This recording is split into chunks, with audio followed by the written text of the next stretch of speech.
anyone else out there in their 40s in the dating pool? Yeah, it's trash, isn't it?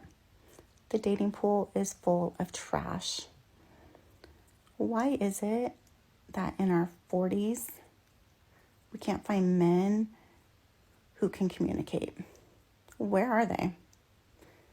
It's like they start off one way, all nice and sweet and communicative and responsive, and then it just goes downhill, and you want to call them out on any kind of bullshit, or you want to communicate, and the answer is to ghost you and then block you on everything.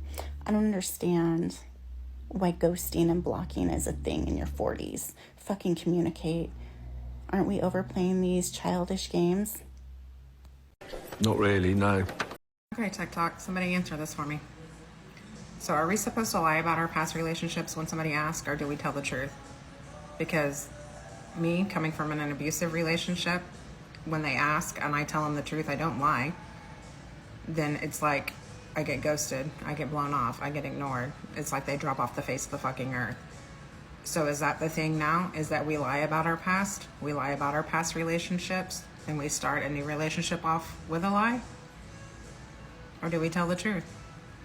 Tell me the truth. I am 30 years old and I have never had a boyfriend. Lately, the older I get, the more I'm like, wait, am I actually potentially going to end up alone? And not in the way that I think like, oh my gosh, like no one's ever gonna like me. Because I do believe if I wanted a boyfriend, I could go get one, but I feel like I would also be settling. I feel like I just have a lot of things that are very important to me when I'm looking at the people I want, you know, in my close circle and in my life. And because I've gone my whole life without having a relationship, I'm okay with being alone. Like I genuinely enjoy my alone time. Do I get lonely? Of course, but I tend to fill those voids with, you know, hanging out with friends, calling my family, even like coming on here on TikTok and just finding comfort and being able to relate to other people. But I sometimes wonder if never getting that initial like teenage whirlwind romance that's solely based on like attraction and lust and just nothing that's like really serious. In a way, I'm like, has that ruined dating for me? Now, like I said, I'm 30 years old. So there's a lot that I look at when it comes to dating. Do our morals align? Are we similar? Is this really someone I would want to have in my life for, you know, the long haul? It's like, can you still have all those things yet also have that person be like that teenage like puppy love type of relationship? I feel like at this stage of my life, I don't want to date somebody just to date somebody. I don't really want to like waste my time. I've had the situationships, but it's always like more one-sided where I really like this person and they don't really like me. That still isn't that like puppy love type of relationship because the feelings were never like mutual. Now when it comes to dating, I'm like, I want both. I want it all. Now just getting older and kind of being more realistic about things and, you know, seeing things and learning things, I'm like, maybe that's just not how it is. Like, I don't know. Yeah, sometimes it just kind of makes me sad that I did miss out on that like teenage puppy love type of relationship. Any of you guys feel this way? Or if you have been like me, never had a boyfriend, never had a relationship, and then got into a relationship, did you feel like you were able to like get it all? Or is this what people mean when they say lower your standards? All right, love you guys. Bye. Maybe your standards are too high. You know, there are certain things at my big age I would think would be common knowledge, standard practice, and I wouldn't have to keep repeating myself.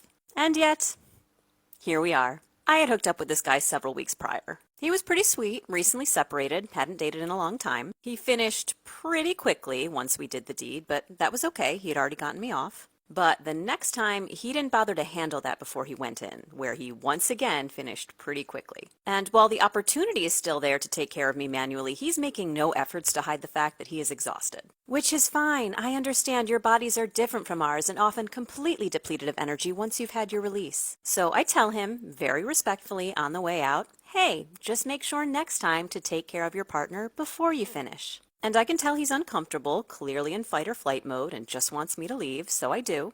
And then he shoots me this text about 5 minutes after I've driven off. First of all, sir, had you gotten an actual scolding from me, you'd be crying in the corner thinking about what you did.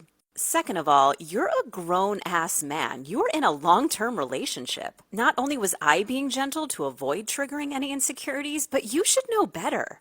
I don't know if he blocked me before seeing my response, but hopefully someone watching can learn from this. Gentlemen, let me make it clear to you, we do not care how quickly you finish as long as we also get to finish. Usually the most efficient way to guarantee that happens is we come first. And we get it. Sometimes it's out of your control and you just can't hold back. No judgment. If anything, it's flattering we're having that effect on you. But you still need to step up and finish the job, and there are plenty of ways to do that that have nothing to do with your junk. In fact, many women prefer to get off completely without it. So set realistic expectations for yourselves. Do not jump in knowing you won't be able to last. If you're younger or less experienced, so too was every man that came before you. Literally.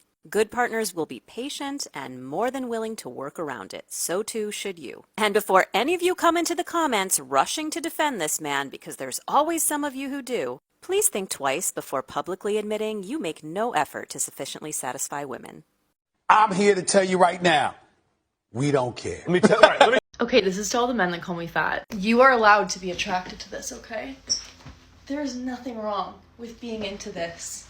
I'm big, I got a belly, I got big arms, I got big legs, but I'm hot. Like, that's not up for debate, okay? She can tell herself that, but she's also got to realise beauty is in the eye of the beholder.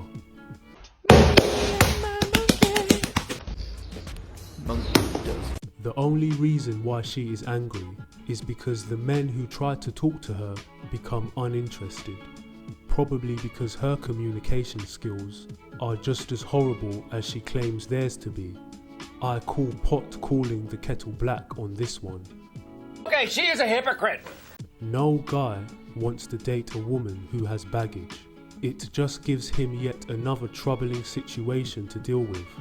Unless she gives him 100% reassurance she has overcome all of her emotional problems, she should not be dating whatsoever.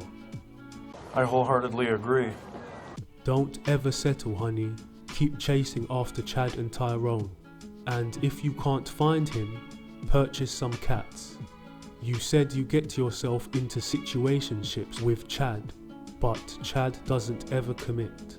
So you are stuck to repeat the same habits over and over again until your value fades away and nobody will bother with you at all. A self-perpetuating disaster that is too common amongst modern women.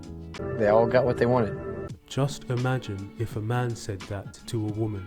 If he said, I have every right to ask you to do better in the bedroom going forward. Women will have a fit and say things like, you are not entitled to a woman's body. But as usual, women can make crazy and offensive demands upon men, and nobody cares none the wiser. It's called double standard. Real men of genius.